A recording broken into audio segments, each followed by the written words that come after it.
गोरखपुर का दौरा हुआ है, क्या कार्यक्रम था?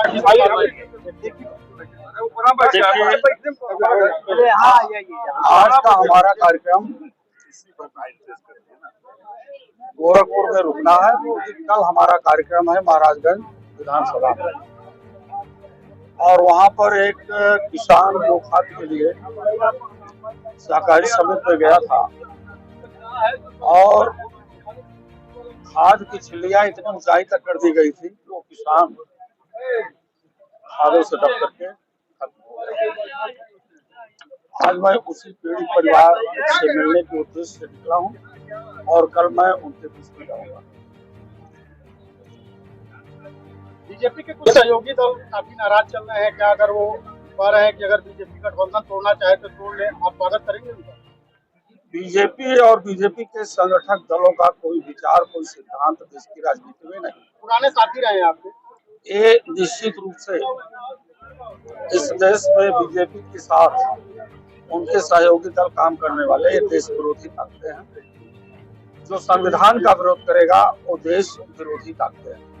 लोकतंत्र की हत्या पूरी तरह से हो रही है, जिस पर नजर सरकार की नहीं जा रही है।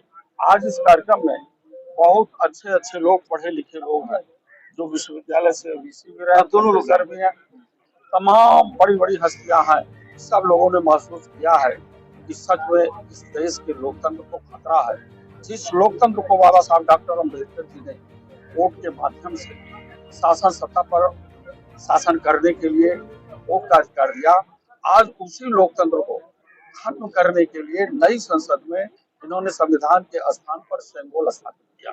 सेंगोल जो राजतंत्र का प्रतीक होता है, कुलीन तंत्र का प्रतीक होता है, राजा रानी के पेट से पैदा होगा, इस व्यवस्था को बाबा साहब ने संविधान में वो व्यवस्था को नकार दिया था। वही चीज ये लाना चाहती है। केशव मौर्य कह रहे हैं 2047 तक समाजवादी पार्टी सत्ता के बारे में। केशव मौर्य का कोई राजनीतिक करियर नहीं है, कोई सिद्धांत नहीं है। उनकी विधानसभा से राफी से ही उनको पता चल गया कि जनता किसके साथ है। पूजा पाल को लेकर जिस तरीके से लगातार वो कह रहे हैं कि समाजवादी पार्टी की तरफ से जो आरोप लगाए जा रहे हैं वो पूरी तरीके से आधार है। मैं पूजा पाल से भी कर रहा हूँ और इनके दो डिप्टी सीएम से भी कर रहा हूँ। वहीं पर 8 साल पाल समाज की बेटी के साथ बलात्कार हुआ। आज उस बेटी का परिवार, उसके पिता जेल में है, उसके साथ क्या इंसाफ की सरकार दी? ये सवाल मैं आप लोगों के माध्यम से लेना चाहता हूँ। पूजा पाल कह रहे हैं कि पीडीए की बात करते हैं अध्यक्ष जी, क्या मैं पीडीए से नहीं? 8 साल की बेटी पीडीए की नहीं है। पीडीए का वह व्यक्ति है, वो महिला है जो पीड़ित है, वंचित है, शोषित है, जिनका उत्पीड़न हुआ है। ऐसे लोगों के साथ समाजवादी पार्टी सदैव रही है और आज भी खड़ी है। पीडीए कितना सपा के साथ है? पीडीए पूरी तरह से सपा के साथ है। 2024 के लोकसभा के चुनाव में आपने नहीं देखा, पूरी तरह से भारतीय जनता पार्टी की नींव खराब कर दिया पीडीए के लोगों ने, और उसी से घबरा करके उत्तर प्रदेश के विधानसभा के उपचुनाव में जो लोकतंत्र की हत्या किया, तो पुलिस इंस्पेक्टर और इनके पीठासीन अधिकारी खुद वोट डालने का काम किया। और इसका उदाहरण मीरापुर विधानसभा है जो मुजफ्फरनगर में आता है, और वहां पर इतनी जबरदस्त हर बूथों पर रोकने का काम किया। बड़े बड़े गड्ढे कांटे गड़वा दिए गए, लेकिन 2 महिलाएं जब निकल करके आई तो उन लोगों ने पुलिस इंस्पेक्टर को कहा कि पुलिस इंस्पेक्टर, आपकी पिस्तौल की गोली को ताकत नहीं है कि हमारी वोटों को। ऐसी बहादुर महिलाओं को समाजवादी पार्टी के राष्ट्रीय अध्यक्ष ने लखनऊ में बुलाकर के सम्मानित किया। आज आप सीएम गोरखपुर में है, ये सीएम का शहर भी कहा जाता है, यहाँ पार्टी सीएम को घेर नहीं पा रही, क्यों? पूरी तरह से घेर लीजिए, आने दीजिए, धीरे धीरे समय आने दीजिए। गोरखपुर की सभी विधानसभाएं समाजवादी पार्टी के खाते में आएगी। क्या गोरखपुर के लोग नहीं देख रहे हैं कि ये जो फ्लाईओवर बन रहा है कितने दिनों से बन रहा, रास्ते जाम हो जाते हैं, चक्के हो जाते हैं।